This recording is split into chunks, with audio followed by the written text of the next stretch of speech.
तो सुभाष ने मरने से पहले वीडियो रिकॉर्ड किया, उसके बाद सुसाइड नोट लिखा और जो सिस्टम के ऊपर उसने सारी कहानियां लिखी। अब तो एक और पन्ना और भी मिला, बल्कि क्या कई पन्ने हैं, माई लॉर्ड के नाम पर। उसके जरिए कैसे जुडिशियल सिस्टम पर उसने उंगली उठाई अतुल ने जाते जाते। और कुल मिलाकर उसकी कहानी यही थी जो आप लगातार सुन रहे हैं। मैं आज वो कहानी आपको नहीं सुनाने जा रहा हूँ, लेकिन आज की जो कहानी सुनाने जा रहा हूँ उससे थोड़ी बहुत सारी चीज़ें उस अतुल की दास्तान से भी मिलती है। अतुल की शिकायत ये थी कि हमारा जो सिस्टम है, पुलिस है, कानून है, अदालत है, टाइम टेकिंग है, वक्त पे इंसाफ नहीं होता, करप्शन है, ये सारी चीज़ें थी। तो अतुल ने तो एक फैसला किया, गलत फैसला था, जान दे दी, और इस तरीके से होना नहीं चाहिए, ये हम सभी कहते हैं बार बार। लेकिन अतुल की इस कहानी के बाहर की आज जो दास्तान है, जो आज की कहानी है, ये कहानी एक पिता की है, एक बाप की है। एक ऐसा बाप जो खुद अतुल की तरह तो नहीं, लेकिन अतुल की तरह ही अपना एक यूट्यूब चैनल भी चलाता है, वो छोटा सा।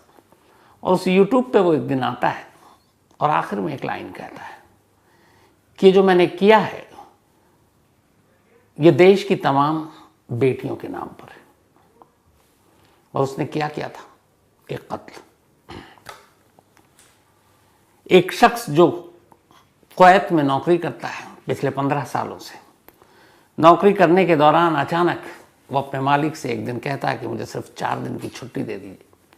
वो 4 दिन की छुट्टी लेता है। कुवैत में रहने वाली अपनी बीवी, अपनी सास से कहता है कि मुझे ज़रा दूसरे शहर में ही कुवैत में जाना है, मैं लौट आऊँगा 2 दिनों में। और उसके बाद वो निकलता है और फिर लौट भी आता है। लेकिन ये आने और जाने के दरमियान वो एक ऐसा काम कर जाता है जिसके बाद एक पूरे स्टेट की पुलिस सन्न रहती है। सन्न इस बात पर नहीं रहती है कि वो क्या हुआ, बल्कि सन्न इस बात पर है कि पुलिस जिस चीज़ को पता नहीं कर पाई वो खुद ही उसको बता रहा है और खुद ही उसका खुलासा कर रहा है। ये कहानी आंध्र प्रदेश के एक शख्स की है। चूंकि इसमें एक माइनर है, माइनर के साथ यौन शोषण का मामला है, तो इसलिए फैमिली के किसी भी मेंबर का नाम नहीं लूँगा, क्योंकि नाम लेने से फिर पता चल जाती हैं चीज़ें। लेकिन आंध्र प्रदेश के एक डिस्ट्रिक्ट की ये कहानी है। इस आंध्र प्रदेश के डिस्ट्रिक्ट में परिवार रहा करता था। इस परिवार में एक बेटा था। करीब 15 साल पहले अपने एक जानकार के जरिए वो कुवैत पहुंचता है। कुवैत में उसे ड्राइवर की नौकरी मिल जाती है। अब वो वहीं रहता है, ठीक ठाक पैसे होने लगते हैं, घर में भी अपने बुजुर्ग माँ बाप को पैसे भेजता है। फिर इसके बाद अब चूंकि वो सेट हो गया था वहाँ, वापस आता है। एक रोज़ उसकी शादी कर दी जाती है। शादी के बाद पत्नी यहीं है, वो कुवैत में है, आना जाना लगा रहता है। इस दौरान में उन दोनों को एक बेटी होती है। अब बेटी के होने के दौरान, उसी दौरान में चूँकि अपनी पत्नी को भी 1-2 बार कुवैत ले गया, तो उसकी पत्नी की जॉब भी कुवैत में लग जाती है। अब पति पत्नी दोनों कुवैत में हैं। इस दौरान में फिर बेटी होती है, वो लोग आंध्र प्रदेश लौटते हैं। फिर ये होता है कि अभी बेटी के वहाँ देखभाल कौन करेगा, क्योंकि हस्बैंड वाइफ दोनों तो काम कर रहे हैं। तो फिर ये होता है कि वो शख्स अपनी सास से कहता है कि आप हमारी बच्ची को पाल लें, जो भी पैसे होंगे हम खर्चा। और चूंकि उस दौरान तक उसके ससुर की डेथ हो गई, तो सास ही थी घर में। अब वो उसकी छोटी सी बेटी 1 साल की उम्र तब थी, सास को दे देता है, वो पाल रही होती। फिर बीच में वो कुवैत लाता, ले जाता, धीरे धीरे वक्त बीतने लगा। अब बेटी करीब 12 साल की हो गई। 12 साल की हो गई, इधर सास की तबीयत भी अब खराब रहने लगी। वो इंसान अच्छा था। उसने अपनी पत्नी से कहा कि देखो सास की तबीयत ठीक नहीं है, तुम्हारी मम्मी को तो उनको कुवैत बुला लेते हैं, हमारे साथ रहेंगी, हम देखभाल भी कर पाएंगे, क्योंकि वहाँ पर तो कोई है नहीं देखभाल करने के लिए। तो अब सास को भी वो कुवैत बुला लेता है। लेकिन अब सास को कुवैत बुलाने के बाद एक दिक्कत थी। दिक्कत ये थी कि बेटी को किसके पास छोड़े, कौन उसका लालन पोषण करे। और कई वहाँ पे दिक्कत थी कुवैत में, इसलिए वो अपनी बेटी को साथ नहीं बुला पा रहा था। तो फिर ये तय हुआ कि बेटी अपनी मौसी के घर रहेगी, छोटी मौसी, मतलब उसकी माँ की छोटी बहन। और जो भी उसका खर्चा होगा, पढ़ाई लिखाई, रहने खाने पीने का, वो कुवैत से भेजेगा। अब ये सब कुछ डन हो गया। अब बेटी छोटी मौसी के पास रहने लगी। बीच में वो लोग आते, कभी छुट्टियों में बेटी कुवैत जाती, वो दोनों पति पत्नी आते, बेटी के साथ खेलते। लास्ट अभी जब माँ आई, स्पेशली पिता आए नहीं, तो अपनी बेटी से मिली, तो बेटी ने कुछ चीज़ें बताई और माँ एकदम सन्न। बेटी ने बताया कि माँ घर में जो उम्र दराज शख्स है, 59 साल उम्र है, यानी उसकी छोटी मौसी के ससुर, उसने कहा हमें वो गलत गलत जगह पर छूते हैं। अच्छा, चूंकि आजकल बहुत ज़्यादा जागरूकता है, तो उस बच्ची को बता दिया गया था कि गुड टच और बैड टच क्या होता है, तो उसे ये पता था। अब माँ जब ये सुनी तो उसे लगा ये क्या, उसे एक तो यकीन नहीं आया, क्योंकि उसकी अपनी छोटी बहन का ससुर, और वो 12 साल की मासूम बच्ची, और उसके साथ एक तरह से ज़बरदस्ती करने की कोशिश कर रहा है, उसको गलत जगह पर छू रहा है। पहले तो उसे यकीन नहीं आया, फिर उसने अपनी बेटी से डिटेल में बात की। फिर बेटी ने कहा, 12 साल की बेशक छोटी थी, लेकिन उसे पता था कि गुड टच और बैड टच क्या होता है। उसने माँ को सारी बात बताई। अब बच्ची की माँ ने अपने उसके पिता को कुवैत में फ़ोन करके कहा कि इस तरीके से कह रही है और यहाँ इस घर में ये हो रहा है, इसको कैसे छोड़ सकते हैं। पिता को भी बहुत गुस्सा आया। एक तो बहन से बात की, तो छोटी बहन ने भी कहा कि हाँ, हो सकता है उनके ससुर थोड़े इस तरीके के हो सकते हैं, कोई गारंटी नहीं है। तो अब क्या किया जाए। तो पिता सख्त, उसने अपनी पत्नी से कहा फौरन जाओ और जाकर लोकल पुलिस स्टेशन में मॉलेस्टेशन का रिपोर्ट लिखो कि हमारी बच्ची के साथ ये हो रहा है। अब बच्ची की मां बच्ची को लेकर पुलिस स्टेशन पहुंचती है और जाकर कंप्लेंट लिखाने की कोशिश करती है कि बच्ची और उसके साथ इस तरीके से हो रहा है, और बच्ची खुद बताएगी। पुलिस वाले कंप्लेंट सुनते तो हैं, लिखते नहीं है, और फिर कहते हैं अच्छा मैं बुलाते हैं। उसके बाद वो उसके ससुर को बुलाते हैं, हड़काते हैं, डांटते हैं, कहते हैं आइंदा शिकायत आई तो तुम देख लेना, और छोड़ देते हैं।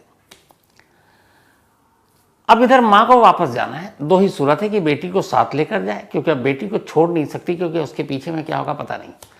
और जो छोटी मौसी है वो भी अब इस बात की गारंटी नहीं ले रही, यानी कि उसके पति की जो साली लगती हैं, क्या होगा। उधर पति ने कहा कि नहीं, पुलिस में रिपोर्ट क्यों नहीं लिखाई। वो बता रही कि हमने लिखाया, पर उन्होंने केस तो दर्ज नहीं किया, डांट कर भगा दिया। उसने कहा नहीं, दोबारा जाओ। पत्नी दोबारा पुलिस स्टेशन जाती है अपनी उसी 12 साल की बच्ची को लेकर, और कहती है कि साहब ये मामला बहुत संगीन है, गंभीर है। एक बच्ची के साथ इस तरह की हरकत हो रही है, और हमने तो ये सुना कि हमारे देश में माइनर या फिर महिलाओं को लेकर जो क्राइम हो रहे हैं उसको लेकर पुलिस बहुत जागरूक है। तो आप केस क्यों नहीं दर्ज करें, आप उसे अरेस्ट क्यों नहीं कर रहे हैं। अब पुलिस वाले को गुस्सा आ गया। पुलिस वाले ने कहा कि देखो, हमें पता है वो आदमी के तुम फंसा रही होगी किसी साजिश में, और हमें मत सिखाओ किसे अरेस्ट करना है, कौन सी धारा लगानी है, रिपोर्ट लिखनी भी है कि नहीं। तुमने अगर ज़्यादा कुछ किया तो तुम कुवैत में काम करती हो, तुम पे कोई भी इल्ज़ाम लगाकर तुम्हें ही अंदर कर देंगे। बीवी घबरा गई। उसने अपने पति से ये बात बताई। पति ने कहा एक काम करो, तुम बेटी को लेकर कुवैत आ जाओ। पत्नी अपनी 12 साल की बच्ची को लेकर कुवैत पहुंच जाती है। कुवैत जाने के बाद वो सारी बात अपने पति को बताती है। पति सब कुछ सुनता है। कुछ उसके जरिया थे, उसके जरिए भी वो पुलिस में रिपोर्ट लिखाने की कोशिश करता है, कोई काम नहीं आया। पति पत्नी अब मिलकर बात कर रहे हैं कि 12 साल की मासूम बच्ची के साथ ये सब कुछ हुआ, और वो बच्ची कम से कम इतनी अक्लमंद थी कि उसने बता दिया, वरना क्या होता और आगे चलकर क्या होता। और अगर इस बात को यूं ही छोड़ दें तो मालूम नहीं कि इस बच्ची को साथ क्या करे वो, अगला शिकार कौन बच्ची हो, और वो बच्ची बता पाए भी कि ना बता पाए। तो ऐसे शख्स को खुलेआम छोड़ना मतलब बेहद खतरनाक होगा। लेकिन कानून मदद नहीं कर रही, पुलिस से मदद मांगी, पुलिस दे नहीं रही है, तो क्या करें। पति और पत्नी बैठते हैं और दोनों तय करते हैं कि नहीं, कानून ने सज़ा नहीं दिया, हमें अपने हाथ में कानून लेना भी नहीं चाहिए, लेकिन जब मजबूरी हो तो फिर कानून हाथ में लेने में कोई गलत नहीं है। पत्नी की सहमति थी, पति ने बात की, उसके बाद ये तय हुआ कि अब कानून नहीं, वो खुद इंसाफ करेगा। पति एक छोटा मोटा अपने नाम का ही एक यूट्यूब चैनल चलाता था तेलुगु भाषा में। इसके बाद वो अपनी कंपनी से, जहां वो काम करता था, 4 दिन की छुट्टी लेता है, 6 दिसंबर से 9 दिसंबर तक। 6 दिसंबर से छुट्टी शुरू हुई। 6 दिसंबर की उसने एक फ्लाइट पकड़ी, सीधे कुवैत से चेन्नई के लिए। चेन्नई जब पहुंचा तो रात हो गई। लैंड करता है, एयरपोर्ट से बाहर निकलता है। बाहर निकलने के बाद वो टैक्सी लेता है, और टैक्सी से लेने के बाद एक डिस्ट्रिक्ट है, वहाँ उसे जाना है। जब वो उस डिस्ट्रिक्ट के उस गांव में पहुंचता है तो वो रात हो चुकी थी, बल्कि अब रात भी तीसरे पहर में जा रही थी। रात का अंधेरा था। जिस इलाके में ये था वहाँ पे आमतौर पर सन्नाटा भी होता है, और उसे ये पता था कि वहाँ पे वो रह चुका है कि वो शख्स, वो 59 साल का, उसकी साली का ससुर रात को कहाँ सोता है। बड़ी खामोशी से वो अपना टैक्सी से उतरता और अब पैदल गांव की तरफ जाता है। उस घर के करीब जाता है, पूरा गांव सो रहा है। उसके हाथ में लोहे का एक सरिया था जो वो लेकर आया था, वहीं चेन्नई से उसने लिया।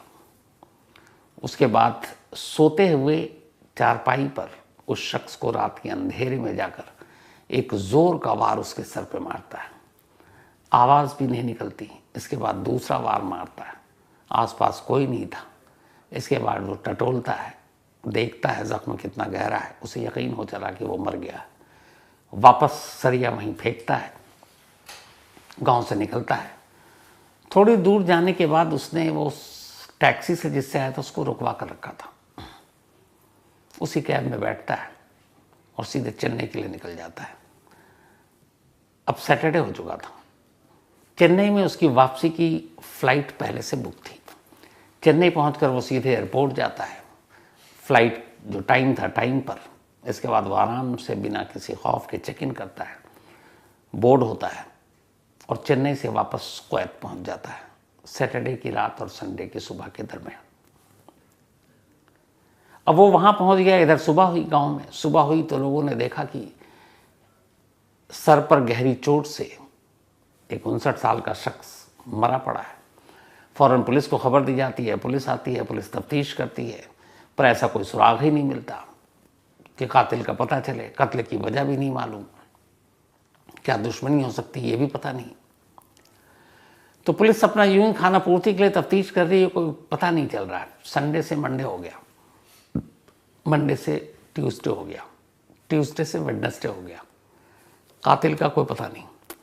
उधर कुवैत में पहुंचकर वो शख्स अब डेली अपने आंध्रा के तमाम तेलुगु अखबार या वेबसाइट या न्यूज़ चैनल उनको वॉच कर रहा है, उनको मॉनिटर कर रहा है, सोशल मीडिया पर मॉनिटर कर रहा है कि इस गांव में जो कत्ल हुआ उसका अपडेट क्या है, उसकी इन्वेस्टिगेशन कहाँ तक पहुंची, क्या कातिल के बारे में कोई नाम का खुलासा हुआ, लोग क्या कह रहे हैं। तो वो जो लोकल चैनल था उन तक को जानता था, चूँकि वहाँ का, उनको फॉलो कर रहा है। वेडनेसडे की रात तक उसने सारे चैनल खंगाल डाले, लोकल वेबसाइट, न्यूज़पेपर। तो उसने देखा कि हर जगह यही है कि कातिल कौन है पता नहीं, और पुलिस इतनी सीरियस भी नहीं है कि कातिल को पकड़ा जाए। केस इतना हाई प्रोफाइल था नहीं। उसे लगा ये तो पुलिस कातिल तक पहुंच ही नहीं रही है। अब उसके अंदर बेचैनी शुरू हुई कि ये क्या, अभी तक मतलब मुझे लगता था कि कातिल के तौर पर मेरा नाम ही आ जाएगा, यहाँ तो कुछ भी नहीं है, सन्नाटा है। वेडनेसडे की रात बीती, थर्सडे की तारीख आ गई। थर्सडे यानी कि 12 दिसंबर। अब वो बैठता है, अपना उसका यूट्यूब चैनल था उसी के नाम पर, उसके लिए एक वीडियो रिकॉर्ड करता है तेलुगु भाषा में। वो पूरा वीडियो रिकॉर्ड करता है और उसके बाद उसको अपने चैनल पर अपलोड कर देता है। इधर वीडियो कुवैत में अपलोड होता है, इधर आंध्रा के उस डिस्ट्रिक्ट में हंगामा मच जाता है, क्योंकि 7 दिसंबर को यानी सैटरडे को जो कत्ल उस गांव में हुआ था, उस कत्ल की जिम्मेदारी कुवैत में बैठा एक शख्स अपने ही यूट्यूब चैनल के जरिए ले रहा था। बाकायदा उसने इसमें पूरी अपनी कहानी सुनाई। कहानी यही थी कि कैसे उसकी 12 साल की बच्ची के साथ घर के अंदर उसको मॉलेस्ट किया गया, उसको गलत जगहों पे छूने की कोशिश की गई, ज़बरदस्ती करने की कोशिश की गई। कानून, पुलिस, किसी ने मदद नहीं की। तो इसीलिए मुझे खुद कानून हाथ में लेना पड़ा और मैं कुवैत से आया, मैंने 4 दिन की छुट्टी ली, मैं इस फ्लाइट से पहुंचा चेन्नई। चेन्नई से उतरकर मैं ऐसे उस गांव तक गया। गांव में जाकर मैंने लोहे के सरिये से 2 वार उसके सर पर किए। वापस मैं कैब में पहुंचा, कैब में पहुंचकर वापस चेन्नई आया। चेन्नई की रिटर्न टिकट पहले से थी वापस कुवैत की। फ्लाइट में बैठा, यहाँ आ गया। आने के बाद अगले 4 दिनों तक मैं नज़र रख रहा हूँ कि उस कत्ल का कोई खुलासा हो, कातिल का नाम हो, बट कुछ नहीं। तो फिर मेरे अंदर के ज़मीर ने कहा कि नहीं, अगर तुमने कत्ल किया है और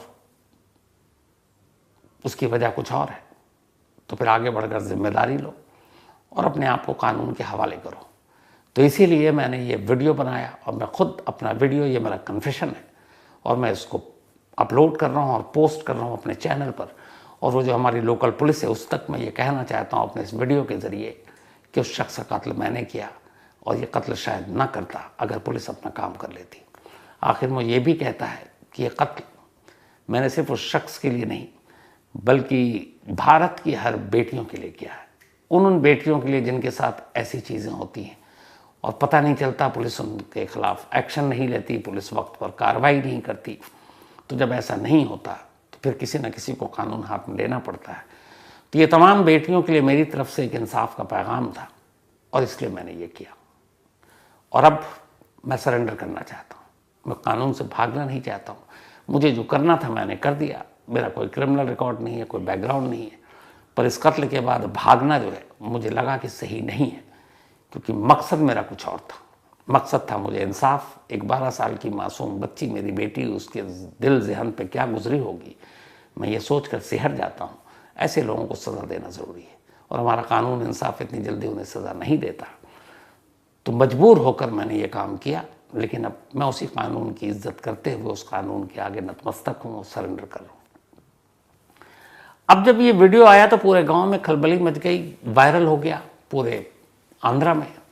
अब आंध्रा में जब वायरल हुआ तो फिर ये हुआ कि भाई पुलिस की लापरवाही, कोताही। अब बड़े बड़े पुलिस अफसर सामने आए, मीडिया पे बयान और ज्ञान देने लगे कि नहीं वो आए थे, पहले इनकी फैमिली डिस्प्यूट का मामला था, कुछ प्रॉपर्टी का मामला था, लीगल मामला था, वो झूठ बोल रहे थे, हमने बुलाया भी था, हड़काया भी था, धमकाया भी था। लेकिन इस सवाल का जवाब नहीं दे पाए कि अगर एक 12 साल की बच्ची मोलेस्ट की जा रही है और वो खुद आकर कह रही है, तो फिर आपने रिपोर्ट क्यों नहीं लिखी, उसके खिलाफ नामजद रिपोर्ट क्यों नहीं है? और क्या ऐसे लोगों को सिर्फ आप डांट करके आइंदा ऐसी शिकायत आई थी तुझे अंदर कर दूंगा आप छोड़ सकते हो? ये सारी जो पॉक्सो ऑक्सो एक्ट है, ये सारी चीज़ें जो है निर्भया के बाद ये काहे के लिए? सिर्फ ज्ञान देने के लिए। तो कायदे से पुलिस डिफेंसिव मोड पे है, पुलिस ने अपना काम नहीं किया। और जब पुलिस ने काम नहीं किया तो एक शख्स को कुवैत से चलकर वहाँ पहुँचना पड़ा और कत्ल करना पड़ा। अब यहाँ सवाल ही उठता है कि ये है तो जुर्म, उस शख्स ने एक खून से अपने हाथ रंगे एक कत्ल किया है, लेकिन इस कत्ल का गुनहगार क्या अकेला वो है? क्या सिस्टम नहीं है? क्या वहाँ की लोकल पुलिस नहीं है? अगर पुलिस उस बच्ची की माँ की बात मानकर रिपोर्ट लिख लेती और उसी वक्त उसे सज़ा देती, पकड़कर अदालत में पेश करती, उसके जुर्मों पर बहस होता, मुकदमा लड़ा जाता, तो एक तो बच्ची भी सेफ होती है और न जाने कितनी बच्चियाँ सेफ होती, और दूसरा एक शख्स को कुवैत से आकर यूं अपने हाथ खून से न रंगने होते। तो यहाँ सवाल वही है कि कत्ल उसने बेशक किया, लेकिन इस कत्ल का जिम्मेदार शायद वो अकेला नहीं है। आप लोगों की भी जो राय है इस पर ज़रूर बताइएगा और मैं उस राय को ज़रूर शामिल करूँगा कल की कहानी कि क्या वाकई वो अकेला गुनहगार है या उसकी इस गुनाह के पीछे का असली गुनहगार कोई और है। तो आज की कहानी में इतना ही, लेकिन कहानी